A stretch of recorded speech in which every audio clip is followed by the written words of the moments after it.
Olá, estudantes da primeira série. Quem está falando aqui é o professor Gustavo Triveiler e hoje nós vamos falar sobre sistema solar. Vamos lá comigo, queridos. Bem, o nosso objetivo desta aula é conhecer o sistema solar, quem o integra e sua localização dentro do universo. Beleza? O que precisamos saber para esta aula? É importante que você tenha prestado atenção em todas as aulas anteriores sobre teorias de origem do universo e formação das estrelas. Bem, vamos iniciar essa aula com uma questão, certo? Uma questão até filosófica, vamos supor assim. Acompanhe aqui comigo no slide. Como é possível identificar a forma da nossa galáxia e a posição do sistema solar dentro dela? Então, essa parte aqui, ela vem com a ideia de você fazer um exercício, né? Usar a sua imaginação. Imagine-se preso em um quarto onde é possível sair, mas lá tem uma janela. Primeiro, você abre a janela e identifica os objetos a curto alcance, aquilo que está no alcance dos olhos. Então, ali a vegetação, né, as árvores, o relevo de modo geral que você tem ali por essa janela. Depois você encontra formas de enxergar mais longe, como um binóculo, e consegue ver as montanhas ou objetos que não consegue ver a olho nu. Vejam, né? O ser humano utilizando a sua mente para poder criar objetos, equipamentos, instrumentos, né, aparelhos que possam ampliar os nossos sentidos, né, como aqui o exercício falou, binóculos e assim por diante. Depois, vai aprimorando as ferramentas para ver mais e mais longe e monta as peças como um quebra-cabeça.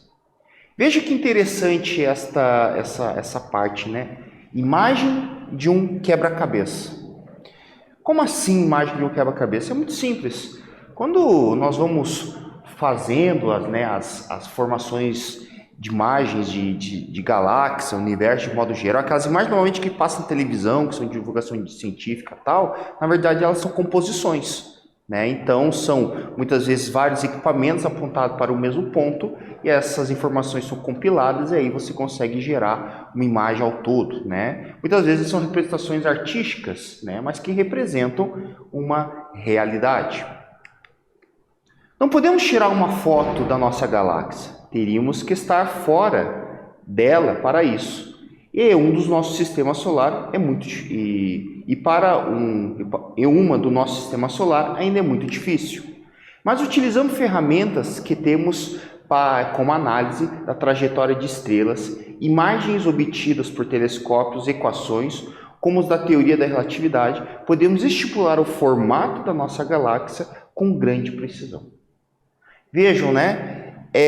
A ideia de você poder enxergar, né, o universo, ela passa não tanto pelo sentido da visão, né, mas pela questão de você confiar em outras ferramentas, como ele falou aqui, a questão do aprimoramento ali de satélites e tal, mas também utilizando equações matemáticas, ou seja, leis, teorias, né, que unificam, que acabam ornamentando toda essa questão da origem do universo e a maneira como este trabalha.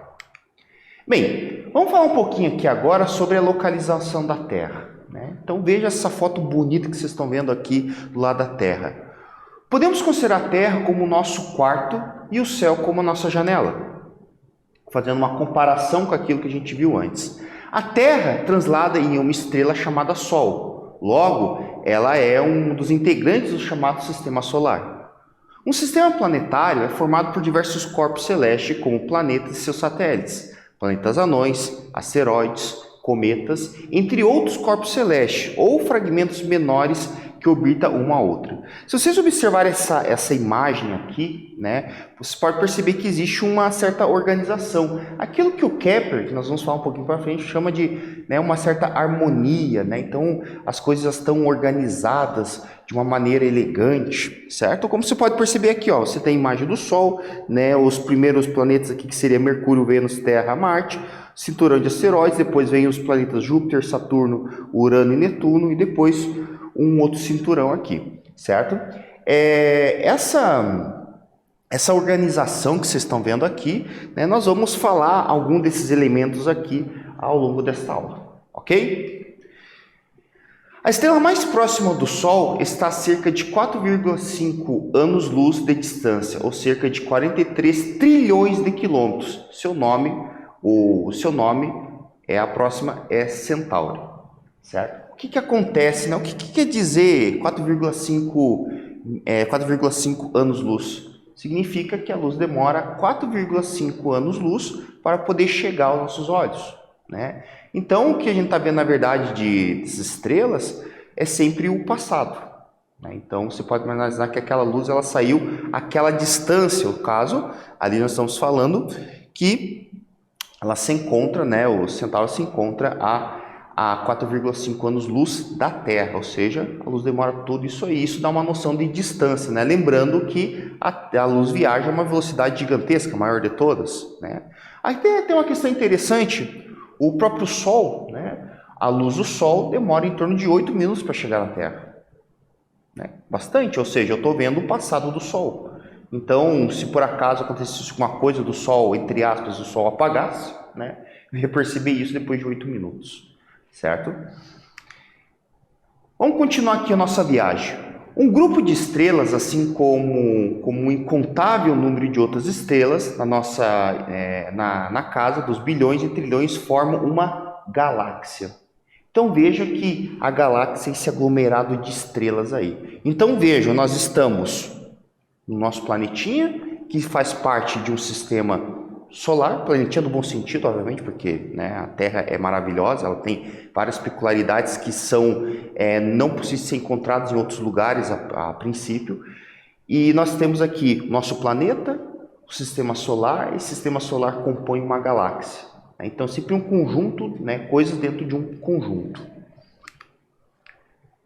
E aqui nós temos, né, uma foto, né, novamente uma questão de uma arte, né, uma arte desenvolvida a partir de dados do que seria a nossa galáxia. A galáxia onde está o nosso Sol é chamada de Via Láctea, porque seu formato levava a pensar de que ela era o caminho do leite derramado pela deusa grega Hera, segundo a cultura grega. Sua forma é quase plana e espiralada. Então veja que foto bonita, né, mostrando aqui a nossa galáxia, como é que ela é. Vamos falar um pouquinho aqui sobre nossas formações do sistema solar. Supõe-se que, no caso do nosso sistema solar aqui, supõe-se que ocorreu há cerca de 4,6 bilhões de anos, junto com o nascimento do Sol. A teoria mais aceita para a formação da formação é a chamada hipótese nebular, formulada por René Descartes e aprimorada por Kant em 1755, né? Lembrando aí que nesse caso a gente está falando aqui de uma hipótese, né? Então quer dizer que ainda existe muita questão de como ver se isso é realmente correto ou não, né? Então existe ainda dessa forma aí. O que a gente faz, né? A gente consegue perceber na realidade alguns indícios de que isso poderia ser realidade, ser feito dessa forma, porque nós observamos isso em outras galáxias, né? Parece ser o mesmo padrão, ok? Bem, vamos lá. O sistema solar é composto por uma estrela, o Sol, 8 planetas, né, 4 telúricos ou rochosos e 4 jovianos ou gasosos, 5 planetas anões identificados, 2 cinturões de asteroides, 3.083 planetas, satélites naturais e artificiais, 81 luas conhecidas, etc. Veja que quanta informação que a gente tem aqui, né? Se você for analisar o que os gregos viam, eles viam os planetas ali, os olho nu praticamente, né? Até Saturno. Então veja quanta coisa existe quando você tem o aprimoramento da tecnologia baseado na evolução da ciência, né? Então você começa a criar aí alguns mecanismos bem interessantes nessa parte. Então, organização do sistema solar. Uma coisa, todos os planetas do Sistema Solar orbitam o Sol praticamente no mesmo plano, transladam no mesmo sentido e todos, em condições naturais, deveriam ter rotação no mesmo sentido. Mas por que isso acontece? Há exceções? Então vejam aqui, né? Eu deixei um GIF para mostrar para vocês, eu quero que vocês observem bem esse GIF aqui, ó. Né? Veja que doido, né? Então, praticamente todos os nossos planetinhas aqui, eles têm uma rotação, né? Tem uma rotação ali. Percebam que pela imagem, o eixo de rotação, ele não é igual para todos. Louco isso, né? Praticamente todos os planetas giram em sentido anti-horário.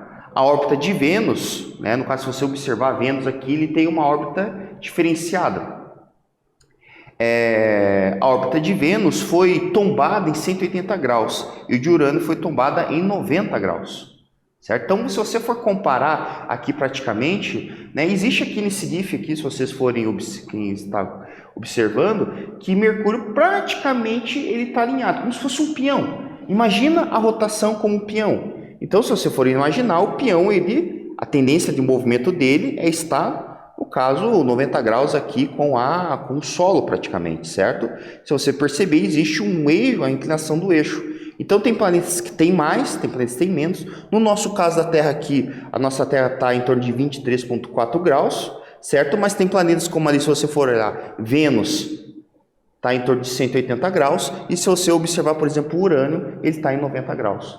Então, cada planeta que vocês estão vendo aqui, ele tem um eixo de inclinação, né, um pouquinho diferenciado aí desse eixo de rotação.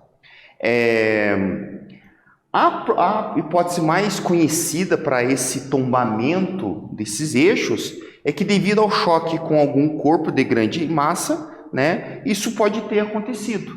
Caso contrário, né, não existiriam exceções.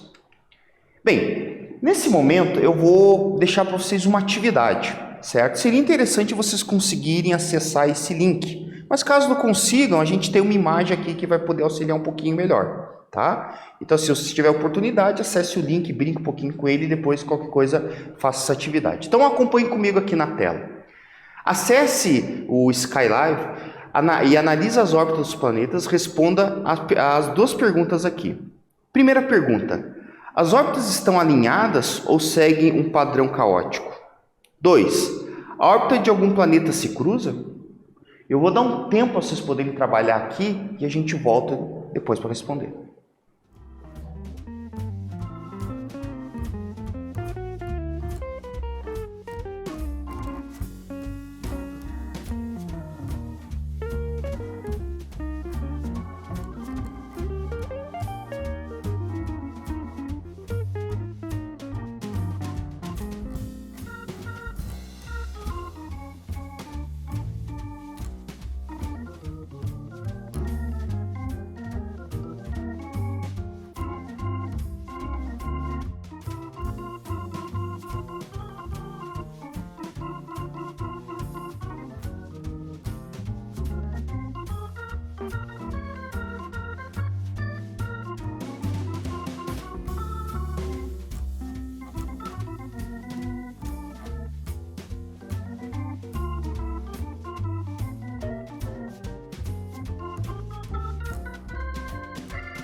E aí, meus queridos, meus pimpolhos, conseguiram resolver a atividade aqui? Conseguiram acessar? Não conseguiu? Não tem problema, depois você pode entrar ali e dar uma brincada, mas eu vou passar uma possível resposta para vocês aqui, tá?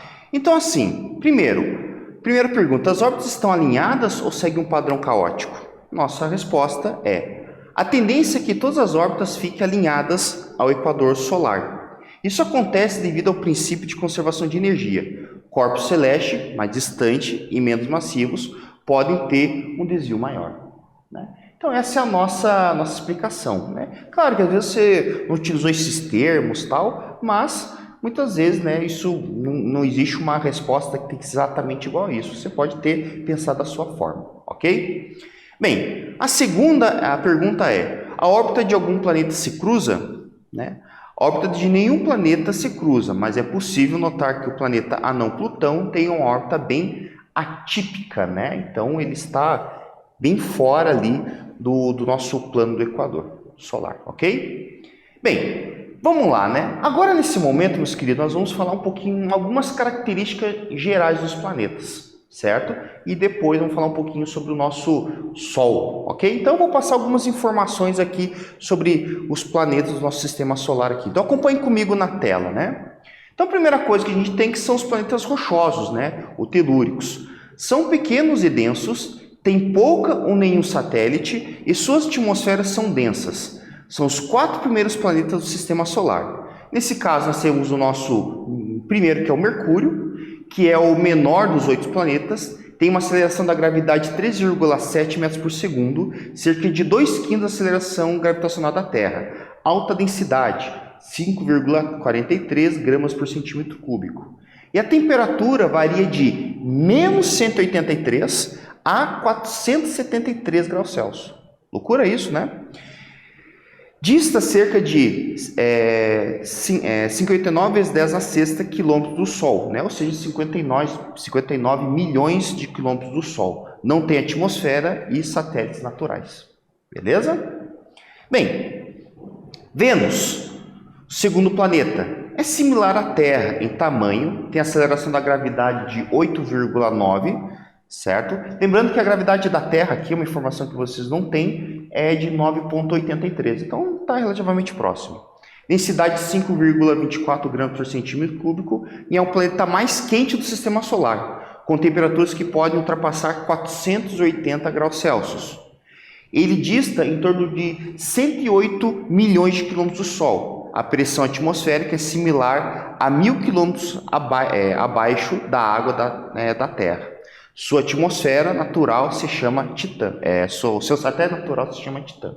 Então vejam, né? A pressão atmosférica de Vênus, ela é similar a 1.000 metros, né, da pressão exercida, né, se você estivesse no fundo da água ali, no mar, por exemplo, né? Bem, Terra, nosso planetita, né? Estamos aqui, terceiro planeta. Tem aceleração da gravidade como 9,8 metros por segundo e a densidade é mais denso do sistema, com 5,52 gramas por centímetro cúbico. A temperatura média é de 15 graus. Dista em torno de 150 milhões de quilômetros do Sol e essa medida é chamada de unidade astronômica. O núcleo auxilia na formação de um importante campo magnético que favorece a vida. Seu satélite natural é a nossa querida Lua. E Marte, quarto planeta, é similar à Terra em tamanho, tem aceleração da gravidade de 3,7 metros por segundo, densidade de 3,93 gramas por centímetro cúbico, temperatura varia de menos 20, melhor dizendo, de menos 120 para até 20 graus Celsius. Dista em torno de 230 milhões de quilômetros do Sol. Seus satélites naturais são Phobos e Deimos. Bem, agora nós vamos falar um pouquinho aqui sobre os planetas gasosos, né? Ou aqueles chamados de jovianos. São grandes, relativamente distantes do Sol, compostos basicamente por gases e um campo magnético forte. O primeiro deles, nós temos aqui Júpiter, quinto planeta. É o maior de todos a sua massa e tem 12,5 vezes maior do que a massa de todos os outros planetas somados. Tem aceleração da gravidade de 25 metros por segundo e densidade de 1,33 gramas por centímetro cúbico. Temperatura é de menos 120 graus Celsius e ele está em torno de 779 milhões de quilômetros do Sol.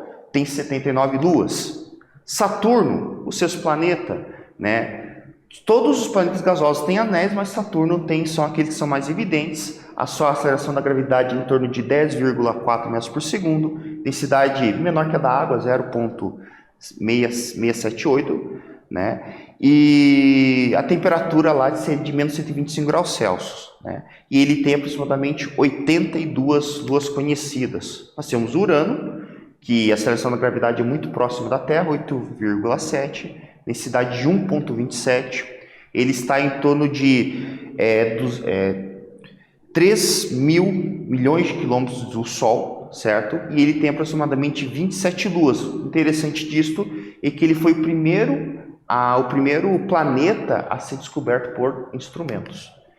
E aí, nós temos o nosso Netuno, né? Ele tem essa cor azulada aqui, uma gravidade muito próxima da Terra, uma temperatura muito baixíssima, 200 graus Celsius. Ele foi descoberto lá por 1846, 14 luas, e ele tem uma atmosfera, né, azulada devido aos gases aos gases da atmosfera. Aí, bem, falar um pouquinho sobre o Sol aqui rapidinho. O Sol, ele tem mais de 99% da massa do Sistema Solar e todos os planetas, cometas, asteroides, cometas e demais corpos do Sistema Solar que orbitam, né? Quer dizer que o Sol é o astro-rei da brincadeira. Mas por que o Sol brilha? Como já vimos anteriormente, ele é formado por hidrogênio, que por fusão nuclear libera energia. Mas como isso ocorre? Nós já falamos sobre isso. Então aqui nós vamos ter que entender um pouquinho mais sobre o que é uma fusão, né? Primeira coisa que você tem que entender é que fusão é diferente de uma reação química. A fusão ela libera uma quantidade de 1 milhão de vezes mais energia que uma simples reação química, certo? Então tem essa jogada. Como é que funciona, né? Na verdade você tem 3 tipos de hidrogênio, 3 isótopos, né? O que é um isótopo? É que tem a mesma quantidade de prótons no seu núcleo. Que seria o próton, que você tem aqui, no caso, um próton ali no núcleo, o deutério, que se você teria um próton e um nêutron, e o trítio, que se você teria 2 nêutrons e um próton, certo? Bem, nessa fusão do deutério com o trítio, deixa o nêutron sobrando e muita energia é liberada nesse processo, fazendo o Sol brilhar. Então você tem uma reaçãozinha aqui, uma fusão nuclear sendo demonstrada. Então você tem aqui a soma a fusão do deutério com o trítio, você tem aqui a formação do hélio, a liberação de um nêutron e essa energia liberada. Essa energia liberada, para vocês terem ideia, está relacionada com a formulazinha do Einstein, E igual mc ao quadrado. Beleza? Bem, o que vimos nessa aula? Aprendemos como os astrônomos identificam a forma do nosso sistema solar e a nossa localização na galáxia. Conhecemos um pouco de alguns planetas que compõem o sistema solar, né, e entendemos como o Sol brilha. Bem, aqui estão as nossas referências. Espero que vocês tenham gostado dessa aula, né? Qualquer coisa, assisto de voz, vejo o material novamente e vejo vocês em outro momento. Tchau, tchau.